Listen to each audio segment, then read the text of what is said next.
The book of meditator का ये सूत्र कहता है, meditator is able to move easily to outer world और इनटू द इनर वर्ल्ड। ध्यानी बड़ी सहजता से अपने अंतर जगत में और बहिर्जगत में यात्रा करता है। ये इतना छोटा सा सूत्र द बुक ऑफ मेडिटेटर जो रखता है, सुनने में लगता है अच्छा इसमें ऐसी क्या बात है, ठीक है, लेकिन यही तो जटिलता बन जाती है आध्यात्मिक लोगों की। वो अंतर जगत में ऐसे खो जाते हैं कि बहिर्जगत यानी आउटर वर्ल्ड उनके लिए मुश्किल पैदा करता है। कुछ लोग बहिर्जगत में यानी आउटर वर्ल्ड में ऐसे खोते हैं कि उनको अंतर जगत में मुश्किल हो जाती है। ये द्वंद्व बहुत प्राचीन कंडीशनिंग से पैदा हुआ है, क्योंकि विभाजन पैदा कर दिया लोगों ने कि आध्यात्मिक दुनिया वो सांसारिक दुनिया।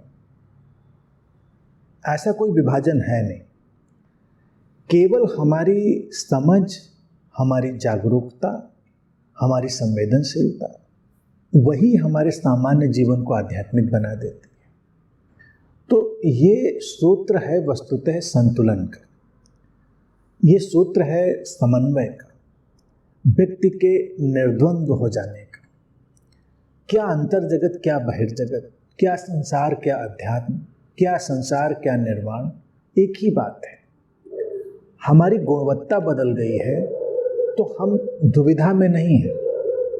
यानी कोई ध्यान में डूबता है तो ऐसा नहीं है कि वो अपनी पारिवारिक सामाजिक जो जिम्मेदारियां हैं, उत्तरदायित्व हैं, उनको पूरा करने में कोई अटकाव पाएगा। क्यों पाएगा? अगर उसको अटकाव लगता है तो इसका मतलब उसने बात समझी नहीं।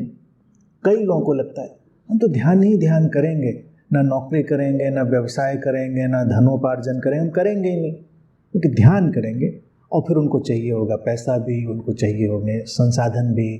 तब क्या करोगे? तब या तो किसी के ऊपर आश्रित होना पड़ेगा या मांगना पड़ेगा, तो नई किस्म की समस्याएं खड़ी होंगी। तो इसीलिए सूत्र कहता है कि उसको संसार यानी कि अपना जो व्यवहारिक जगत है उसमें भी कोई समस्या नहीं, वो तो अपनी गुणवत्ता के साथ उसमें भी रहेगा।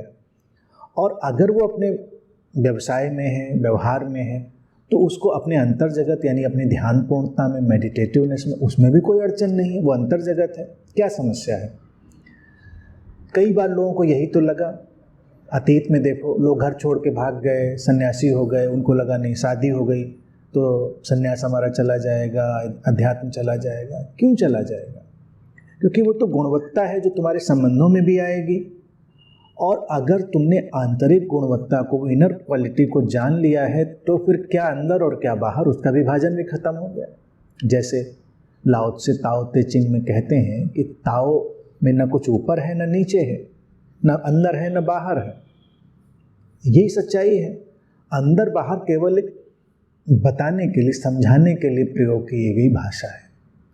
मूल बात है जब हम जीवन की गुणवत्ता को उभार लेते हैं तो ये हो गया अंतर जगत। और जब हम उस गुणवत्ता को नहीं देख पाते हैं तो वो बहिर्जगत हो गया। ध्यानी इन दोनों के पार जाकर गुणवत्ता के साथ जीता है, इसलिए उसको कोई अड़चन नहीं है। इसीलिए सूत्र कह रहा है कि आउटर और इनर वर्ल्ड में सहजता से यात्रा करता है। मौन होना है, मौन है वो। मुखर होना है, वो मुखर हो जाएगा। कई ध्यानियों को देखो क्या अड़चन होती है, मेरे पास भी तमाम लोग ऐसे आते रहे, वो मौन में डूबे। उनसे कुछ बात को, अच्छा जरा इस बात पर कुछ बोलो, कि नहीं कुछ आ नहीं रहा, बिल्कुल मौन छाया है, बोल नहीं पा रहे। अब ये जो हो गई, ये थोड़ी जड़ता हो गई। मौन अपनी जगह है, बोलने की आवश्यकता अपनी जगह। अगर बोलने की आवश्यकता है तो बोलना पड़ेगा, बोलिए। वहाँ पर तुम्हारा मौन तुम्हारे बोलने को रोक ले तो मौन अधकचरा हो गया। और अगर तुम्हारा बोलना तुम्हारे भीतर के मौन को खंडित कर दे तो तुम्हारा बोलना अधकचरा हो गया। ध्यानी के लिए सब कुछ परिपूर्ण है, मौन भी, मुखरता भी। जब मौन है तो नहीं बोलना है तो मौन है ही है, बोलना है तो बोलना है, करना है तो करना है, क्रियाएं घटेंगी। जब कुछ नहीं क्रियाएं हैं तो अक्रिया है, अक्रिया घट गई। तो ये स्थिति, एक सहज निर्द्वंद्व स्थिति, संसार और अध्यात्म के समन्वय की, सम्मिलन की, और इन दोनों के पार जाने की स्थिति, यही जीवन शैली लेकर ध्यानी चलता है। और इसीलिए उसके जीवन में एक अपरिसीम शांति हमेशा छाई रहती है।